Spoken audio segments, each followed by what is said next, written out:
Hello and welcome back once again to Steven Sir Makes It Easy, where me, Steven Sir, tries to make your life a little bit more simpler with concepts concerning accountancy and finance. Before I get started with the task for the day, very quickly a few reminders. You can connect with us on our Facebook page, our Instagram ID, as well as the Twitter handle. And the most important one is the Telegram channel given above. If you have not installed Telegram on your mobile phone and you are a subscriber of the channel, it's my request, please get connected to the Telegram channel above, join it, so that this particular Telegram channel is used for official communication, to inform you, to update you about the lectures that will be premiered the next day, as well as the most important thing, the PDF of the question and answer, whatever is coached and tutored on this particular platform, will be shared at the end of that particular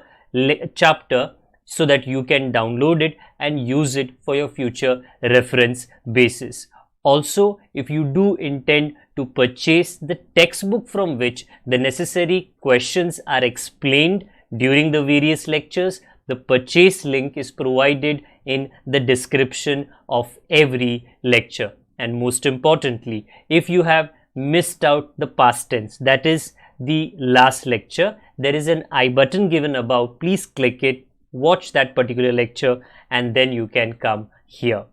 Very importantly, at the end is, if you have not subscribed to our YouTube channel, please do make that a task for the day and subscribe to our channel, and together with that also press the bell icon so that Mr. YouTube notifies you about lectures which are uploaded on this particular platform. That's as far as the reminders are concerned. Let me get started with today's lecture. Hello and welcome back to Steven Sir Makes It Easy, where the program today is to take the first chapter of FYJC Economics, Basic Concepts in Economics, one step ahead. For the last, I think 2 or 3 lectures, we have learned what type of a science is economics, what is the origin of economics, और उसका जो definition है, उसके branches हमने सीख लिए.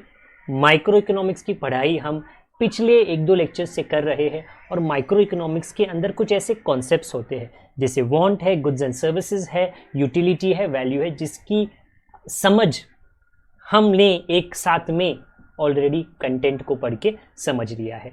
आज उसी लिस्ट को, माइक्रो इकोनॉमिक कॉन्सेप्ट्स को हम थोड़े आगे और लेकर जाते हैं. तो आज हमारा अगला कॉन्सेप्ट क्या है? वेल्थ. सुना तो काफ़ी बार होगा, ओके, कि कहानियों में, हिंदी, मराठी, इंग्लिश स्टोरीज़ में, ओके, कि एक ज़माने में एक राजा था, वो बहुत अमीर था, धनवान था. तो ये अमीरपन, ये धनवान, ये धन क्या था? वेल्थ था.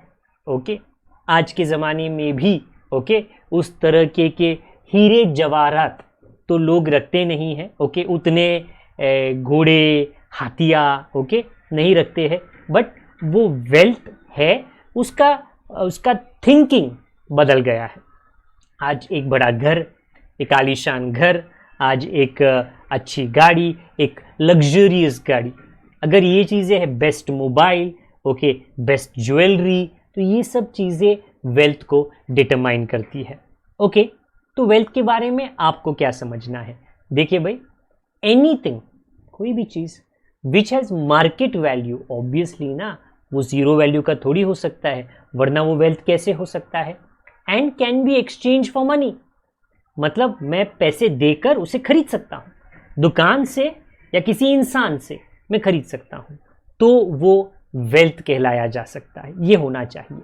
ओके, वेल्थ के कुछ ऐसे कैरेक्टरिस्टिक्स है, मतलब अगर आपके पास कुछ है और आप बोलते हो ये मेरे वेल्थ का, मेरे दौलत का एक हिस्सा है, मेरे शोहरत का एक हिस्सा है, तो उसमें ये जो आने वाले कैरेक्टरिस्टिक्स है, गुण, क्वालिटीज, इसका होना ज़रूरी है. अदरवाइज वो वेल्थ नहीं कहा जा सकता है. पहला, यूटिलिटी, मतलब अरे क्या वो यूजफुल है, उपयोगी है? अगर उपयोगी ही नहीं है तो फिर आप कैसे उसको वेल्थ बोल सकते हो? ऐसे ही शोकेस में रखा है और कोई मतलब नहीं है उसका। नहीं नहीं नहीं, वो यूटिलिटी आपके लिए, आपकी कोई ज़रूरत को पूरा करने की क्षमता उसके अंदर होनी चाहिए, कैपेसिटी उसके अंदर होनी चाहिए। A commodity must have the capacity, जैसे मैंने कहा, टू सैटिस्फाई ह्यूमन वांट्स। तो फर्नीचर आपके बैठने की, आराम करने की ज़रूरत को पूरा करता है। रेफ्रिजरेटर आपके खाने को ठंडा रखने की, प्रिजर्व करने की, फ्रेश करने की क्षमता या कैपेबिलिटी रखता है। ये हो गया एक तरीके का वेल्थ। स्केर्सिटी का मतलब क्या है? ऐसा नहीं है कि आगे देखा, पीछे देखा, ऊपर देखा, नीचे देखा, चारों तरफ वो उपलब्ध है, नहीं, उसमें स्केर्सिटी होना चाहिए। A commodity must be scarce in supply in relation to its demand if it is to be included in the term of wealth. Money, अगर सभी लोगों को दुनिया में अमीर बनाने का है, किसी को भी गरीब नहीं रखना है, तो पैसे छापो। आरबीआई को बोलो, हर एक देश के नेशनल बैंक को बोलो, पैसे छापो और बांटो, सब लोग अमीर बन जाएंगे। नहीं, इकोनॉमिक्स ऐसा नहीं चलता। दैट इज द रीजन आप इकोनॉमिक्स की आगे पढ़ाई करोगे तो वो आपको एक्सप्लेन करेगा क्या, कि पैसा जब छापा जाता है तो लिमिट में छापा जाता है, क्योंकि अगर वो इतना छाप दे कि सभी के पास पैसा रहे तो पैसे की कीमत नहीं रहेगी। वो is a diamond so valuable because it is rare, it is not everywhere. I hope you understood that. बराबर? हाँ, तो स्केर्स होना चाहिए कि भाई सबके पास नहीं है या सभी जगहों पर नहीं है, इसकी थोड़ी डिमांड है, इसके लिए वो एक वेल्थ है। ओके, ट्रांसफरेबिलिटी मतलब क्या है? अभी मेरे पास था, मैंने तुझको दिया, तेरा हो गया, तूने उसको दिया, उसको हो गया, तूने उसको दिया, उसको हो गया। ओ, तो ट्रांसफर हो सकता है। यस, घर ट्रांसफर हो सकता है, गाड़ी ट्रांसफर हो सकता है, फर्नीचर ट्रांसफर हो सकता है, ज्वेलरी ट्रांसफर हो सकता है, मोबाइल ट्रांसफर हो सकता है। तो ट्रांसफरेबिलिटी मेरे पास है और तुझको नहीं दे सकता, उसको भी नहीं दे सकता। अरे अगर ट्रांसफर ही नहीं कर सकता तो उसको वेल्थ कैसे बोल सकता है? वेल्थ का एक कैरेक्टरिस्टिक क्या? ट्रांसफर होना चाहिए, उसकी यूटिलिटी होनी चाहिए, वो थोड़ा तो स्केर्स होना चाहिए, ऊपर नीचे दाएं बाएं सब वहां पे नहीं उपलब्ध रहेगा, थोड़ी मेहनत आपको करनी पड़ेगी, थोड़ा इंक्वायरी आपको करना पड़ेगा। उसका ट्रांसफरेबिलिटी होना चाहिए। एंड लास्ट में एक्सटर्नैलिटी। एक्सटर्नल तो बाहर का होता है, ये एक्सटर्नैलिटी का मतलब क्या है? A good can be transferred only if it is external to human body. तो ऐसा चीज जो आप वेल्थ बोलते हो वो इंसानी शरीर के बाहर होना चाहिए, अंदर नहीं। बराबर? तो एक तरीके से मेरे पास 2 आंखें हैं तो ये वेल्थ है? नहीं रे, यूटिलिटी देता है बट ट्रांसफरेबिलिटी तो देता नहीं है भाई। हाँ, क्यों? मतलब आप थोड़ी ऐसे ही ट्रांसफर कर सकते हो, ट्रांसफर करने के लिए आपको मरना पड़ेगा। ओके, तो वो इजीली ट्रांसफरेबल नहीं है। तो there are many many things. Your body is comprised, आपका शरीर में अलग अलग हिस्से हैं बट उसकी यूटिलिटी भी है। ओके, दिल के बगैर, गुर्दे के बगैर, लिवर के बगैर, इंटेस्टाइन के बगैर, हड्डियों के बगैर you can operate. They are useful but they are not easily transferable. तो उनमें वो गुण नहीं आता, इसके लिए उसको वेल्थ, मतलब सब लोग बोलेगा मेरे पास शरीर में वेल्थी हो। हाँ, आप फिजिकली वेल्थी हो बट जहां तक इकोनॉमिक वेल्थ का सवाल है वो शरीर के बाहर होना चाहिए। तो आपकी घड़ी हो सकती है, आपके कपड़े हो सकते हैं, आपका चश्मा हो सकता है, हाँ वैसा कुछ हो सकता है आपके शरीर के बाहर, उसको आप एक्सटर्नैलिटी, एक्सटर्नैलिटी, मेरे प्रोनाउंसिएशन के लिए मैं माफ़ी चाहता हूँ, ओके, कभी कभी हो जाता है, एक्सटर्नैलिटी होना चाहिए। ये अगर चीज़ें हैं तो कोई भी गुड्स को, कमोडिटी को, प्रोडक्ट को वेल्थ ज़रूर कहा जा सकता है। अगला, पर्सनल इनकम क्या होता है? लोग कहते हैं ना, क्या ये मेरी पर्सनल चीज़ें, हाँ तू दखल मत दे। स्पेशली इनकम, जब लोग जो कमाते हैं, लोग क्या कमाते हैं? अलग अलग जरियों से लोग चीज़ें कमाते हैं। लोग ऑफिस में काम करते हैं तो उनको सैलरी मिलता है, वो उनका पर्सनल इनकम हो गया। लोग बिजनेस करते हैं तो वो प्रॉफिट कमाते हैं, वो उसका इनकम हो गया। लोग कभी लॉटरी कमाते हैं तो वो उनका पर्सनल इनकम हो गया। लोग अपने घरों को या अपने एक्स्ट्रा घरों को, होता है ना लोगों के पास कभी कभी 2 3 4 5 घर रहता है, उसको भाड़े पे देते हो तो भाड़ा उनको मिलता है, रेंटल इनकम, वो उनका पर्सनल इनकम होता है। सिंपल सी बात। ओके भाई, जो एक आदमी, एक व्यक्ति, एक इंसान अलग अलग जरिए से, अलग अलग एरिया से कमाता है, उसको पर्सनल इनकम कहा जाता है। अब हम पढ़ेंगे पर्सनल डिस्पोजेबल इनकम। बिकॉज जब आप कुछ कमाते हो, कमाकर क्या रखते हो? नहीं, कमाने के बाद उसे खर्चा करने के लिए कमाया जाता है, क्योंकि तो ही तो हमारी वांट, जो सबसे पहला कॉन्सेप्ट था, पूरी होगी। जब खरीदोगे तो ही तो, जब खरीदने के वक्त हमको उसका वैल्यू देना पड़ेगा, क्योंकि वो हमको यूटिलिटी देगी। तो ये जो कॉन्सेप्ट्स हम पढ़ रहे हैं ना, ये सब अलग अलग नहीं है, कनेक्टेड है। ओके, पर्सनल डिस्पोजेबल इनकम का मतलब क्या होता है कि सारे टैक्स देने के बाद में, क्योंकि अगर आप भारत देश में रहते हो या इस संसार के मैक्सिमम देशों में टैक्स भरना जरूरी है, तो बंदा कमाता रहेगा 100 रुपया, पर वो 10 रुपये टैक्स में दे देता है। तो डिस्पोजेबल मतलब वो खर्चा कितना कमाई का कर सकता है? 90 का, उसको कहते हैं डिस्पोजेबल। ओके, ये पर्सनल डिस्पोजेबल इनकम में काफी अलग वेराइटीज होते हैं। ओके, तो क्या कहा गया है? Various types of income. First, fixed income, उसका ऑपोजिट है फ्लक्चुएटिंग इनकम। अच्छा, मतलब फिक्स मतलब क्या? वो मैं कंपनी में काम पे जाता हूं और मुझे सैलरी मिलती है, कितना? मेरे को 15,000 मिलता है, और फिर अगले महीने में 15,000 मिलता है। अच्छा, फिर 5 महीने बाद 15,000 मिलता है। वो तो फिक्स्ड है रे, वो बदली नहीं होता। हाँ, प्रमोशन होगा तो बात अलग है, बट उसमें तो कुछ साल चले जाते हैं। Fixed income. फ्लक्चुएटिंग का मतलब क्या है? कभी ऊपर कभी नीचे। काफी सेल्समैन को कमीशन जो मिलता है वो क्या रहता है? फ्लक्चुएटिंग, क्योंकि वो उनके सेल्स के ऊपर डिपेंड करता है। तो अगर कोई बाटा शोरूम में एक दिन में 50 पैर जोड़ी जूतों के बेचे तो उसका कमीशन बहुत हाई होगा, बट अगले महीने में वो 5 बेचे तो उसका कमीशन कम हो गया। फ्लक्चुएटिंग, कभी कमाई ऊपर कभी कमाई नीचे, बिजनेस में होता है। दिवाली आई, अरे क्या सेल्स हुआ। होली आई, अरे क्या सेल्स हुआ। उसके बाद में कस्टमर ज्यादा नहीं आते रहे, नॉर्मली बिजी है, अपने अपने काम पे बिजी है। ओके, जब त्योहार का मौका आता है ना, तो आते हैं, हाँ, तब हमारी कमाई बढ़ जाती है। उसको कहते हैं फ्लक्चुएटिंग इनकम। ओके, अगला मनी इनकम। देखिए भाई, इनकम जो होता है वो हमेशा पैसे में नहीं मिलता, कभी कभी तरीका अलग होता है। अगर कभी किसी का जन्मदिन, आपका जन्मदिन था, सोचिए, कभी कभी नाना नानी जो होते हैं ना, वो कैश देते हैं एनवलप में डाल के, 200, 300, 500, 1000, डिपेंड करता है ना। हाँ, और कुछ लोग गिफ्ट देते हैं। अच्छा, तो जो तोहफा गिफ्ट मिलता है वो कभी एक आर्टिकल होता है, प्रोडक्ट होता है, या कभी पैसा होता है। हाँ, उसी तरह इनकम अगर पैसे में मिले, मनी, तो उसको मनी इनकम कहा जाता है। कैश, रोकड़े में मिले।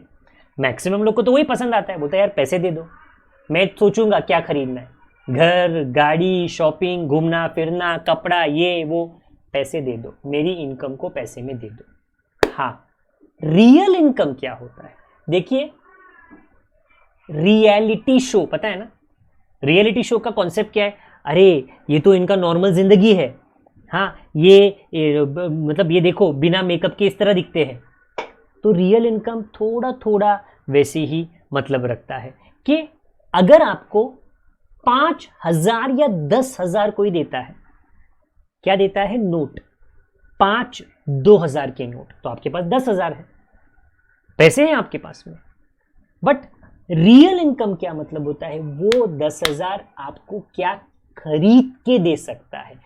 Purchasing power, very important. हाँ, कुछ ऐसे कंट्रीज है जहां उनकी जो सिचुएशन है, इकोनॉमिक सिचुएशन, ओके, वो बहुत खस्ता हो चुकी है। वहां पे पेट्रोल का भाव, मतलब हमारे यहां पर ही भारत देश में ही हम काफी गुस्सा है, 100 रुपया से ज्यादा जा चुका है पेट्रोल। अब क्या होगा इसके आगे? वो 200 पहुंचेगा एक दिन, क्या पता। बट कुछ ऐसे देश है जहां पे पेट्रोल का भाव बहुत ज्यादा ऊंचा हो चुका है, क्योंकि उस देश में उनकी जो इकोनॉमिक परिस्थिति है बहुत खराब हो चुकी है। तो अगर यहाँ पे आपको 100 रुपया देके पेट्रोल खरीदना पड़ रहा है, उस देश में हो सकता है आपको 1000 रुपया देके पेट्रोल खरीदना पड़ रहा है। तो परचेसिंग पावर का मतलब क्या होता है? वो होता है रियल पावर ऑफ मनी। एक जमाने में, भारत देश में ही रखते हैं, अगर आपके नाना नानी आपको बोले कि हमारे जमाने में एप्पल एक डजन 2 रुपए का मिलता था, अभी तो 200 रुपए का भी मिलता नहीं है, मुश्किल है। तो क्या हो गया? पैसे का पावर, खरीदने का पावर पिछले 30-40 सालों में कम होते गया है। पैसा, the Indian rupee has become weak, कमजोर हो चुका है। तो उसका रियल जो वैल्यू है वो कम हो चुका है। उसमें इन्फ्लेशन नाम का कुछ होता है, ओके है, वो इन्फ्लेशन का चीज हम बाद में पढ़ाई करेंगे। तो ये ऑपोजिट्स में आता है, फिक्स्ड, फ्लक्चुएटिंग, मनी, रियल। अगला contractual income. What do you mean by contractual income? देखिए भाई, आप जब भी कोई काम करते हो ना, कोई भी ऑफिस में जाके, एक कॉन्ट्रैक्ट साइन होता है आपके और आपके बॉस के बीच में, और उसमें बड़े क्लियरली बोलता है, बॉस ऐसा नहीं बोलता है मैं देखता हूँ 30 तारीख को मेरा क्या मूड आएगा, उस मूड के हिसाब से मैं तुझे पगार दूंगा। तो आप बोलोगे सर राम राम, मैं जाता हूँ। आपका मूड अगर खराब हो जाएगा, आपका बीवी आपको 2 फटका मार के भेजेगी, मेरे को तो पगार नहीं मिलने वाला। कॉन्ट्रैक्ट पे क्या लिखा था, उतना मुझे काम करना है, उस हिसाब से मुझे पगार मिलेगा, वो बन गया कॉन्ट्रैक्चुअल इनकम। बराबर। कुछ लोग कॉन्ट्रैक्ट लेते हैं, कंस्ट्रक्शन का कॉन्ट्रैक्ट लेते हैं, रास्ता बनाने का कॉन्ट्रैक्ट लेते हैं, शॉपिंग मॉल बनाने का कॉन्ट्रैक्ट लेते हैं, और उसमें प्राइस रहता है, कॉन्ट्रैक्ट प्राइस। वो काम कर देते हैं, उनको वो पैसा मिल जाता है, कॉन्ट्रैक्चुअल इनकम। हाँ, रेसिडुअल इनकम। रेसिडुअल का मतलब क्या है? अरे बचा हुआ, अगर आपके पास एक बिजनेस है और आपका बिजनेस 40 लाख कमाता है, बढ़िया है, बट देन वो सेल्स है, वो थोड़ी आपकी कमाई है। रेसिडुअल का मतलब क्या? अरे 40 लाख कमाता है बट मेरे को पगार भी तो देना पड़ता है। कितना पगार देना पड़ता है? 10 लाख तो पगार में ही चला जाता है, और 10 लाख इलेक्ट्रिसिटी, ये वो, मेरी जेब में 20 लाख बच जाता है। वो हुआ residual income. Actual income 40 lakh is just a gross figure, net NET बचा हुआ, वो क्या है? 20 लाख, उसको कहते हैं हम residual income. Next, earned income. Earned income का मतलब क्या? अरे मैंने मेहनत की, मैं जाके वहां पे खड़ा रहा, मैंने ये काम किया, वो काम किया, भागा दौड़ा, तब जाके मैंने कुछ कमाया। अर्नड इनकम, आपने कोई एक्टिविटी में अपना पार्टिसिपेशन किया, कोई बिजनेस में आपने पार्टिसिपेट किया, कोई आपने कमिटी में पार्टिसिपेट किया, कोई जॉब में आपने पार्टिसिपेट किया, मेहनत की, बैठे बैठे पैसे नहीं आए, ऐसे ही नहीं कि पेड़ से तोड़े, मेहनत की है, that becomes earned income. Unearned income, unearned का मतलब क्या? बैठा था यार, अपना लॉटरी लग गया, हाँ, ओह तो तेरा नसीब अच्छा है, हाँ बस लॉटरी लग गया भाई 5 करोड़ का, अभी तो काम ही नहीं करूंगा मैं, पहले भी काम नहीं किया मैंने। अच्छा भाई, इसको कहते हैं अनअर्नड इनकम, मेहनत करके कमाया, अर्नड इनकम। मेहनत नहीं किया, बैठे बैठे मिल गया, अनअर्नड इनकम। आपको जब आगे जाके क्वेश्चन आएगा, और अगर वो क्वेश्चन बेस्ड है पर्सनल डिस्पोजेबल इनकम पे और उसके टाइप्स पर, तो आपको ये जो 8 है ये आपको याद रखने हैं। तो याद रखने के लिए आपकी मदद हम यहाँ पे कर देते हैं। और मदद हम कैसे करते हैं? ये जो मनुष्य है, ओके, आधार पूनावाला जी, जो serum institute of India SII पिछले 2-2.5 साल से बहुत फेमस है। क्यों? क्योंकि पूरे विश्व में ये एक ऐसी ऑर्गेनाइजेशन है जो महाराष्ट्र पुणे में सिचुएटेड है, जो एक दिन में मैक्सिमम वैक्सीन्स बनाने की क्षमता, कैपेबिलिटी रखती है। वांट की बात की ना हमने, यूटिलिटी की बात की, वैक्सीन की यूटिलिटी बहुत हाई है, बहुत बहुत हाई है, ओके। हाँ, और ये वैक्सीन ये अपने इंस्टीट्यूशन में पुणे में मैन्युफैक्चर करते हैं, ओके। यहाँ पे हम इनकी चर्चा क्यों कर रहे हैं? क्योंकि हमें पर्सनल डिस्पोजेबल इनकम समझना है। उसके लिए आपको याद रखना है, foreign countries register for vaccine with serum, वो ईरम नहीं है, एस को छोटा रखा गया है, institute of India SII। How do you remember the points? See, foreign का F, कंट्रीज का C, रजिस्टर का R, फॉर का F और सेरम का ERUM। ये जो कोड है हमने बनाया है, अगेन कभी कभी कोड छोटा होता है, कभी कभी थोड़ा डायलॉग बाजी रहता है, but it will help you, आपकी मदद सहायता ज़रूर करेगा ये चीज़ों को याद रखने में। ओके, यहाँ से कैसे हम ये पर्सनल डिस्पोजेबल इनकम की 8 वेराइटीज़ याद रख सकते हैं? भाई सिंपल सी बात है, fixed income, contractual income, real income, fluctuating, earned income, residual income, unearned income, money income. So the alphabets represent a point of personal disposable income. And थोड़ी आप मेहनत करो, foreign countries register for vaccine with serum institute of India, आपको maximum points exam के पसीने वाले situation में, tensed situation में डेफिनेटली याद आ जाएंगे। I hope the lecture was useful to you and I hope the short form that has been provided above, okay, is also useful to you. अपने दोस्तों तक लेक्चर्स की जानकारी 11th स्टैंडर्ड के लिए ज़रूर पहुंचा दीजिए, शेयर कर लीजिए लेक्चर का लिंक। ओके, लॉक्ड तो होता नहीं है, it's available for sharing via WhatsApp, Facebook, Instagram, Snapchat. आप कोई भी सोशल मीडिया यूज़ करते हो, ये वेरी सिंपल, दोस्त से बात करते हो तो बात कर लेना हमारे बारे में। जस्ट लाइक आपके लिए फ़ायदेमंद है, जिसके लिए आप लेक्चर को लाइक करते हो, दूसरे के लिए भी ये बेनिफिशियल होगा। अपना ख्याल रखिए, ये चैप्टर कंटिन्यू होगा आगे। बड़ों का, छोटों का, परिवार वालों का, सभी का ख्याल रखिए।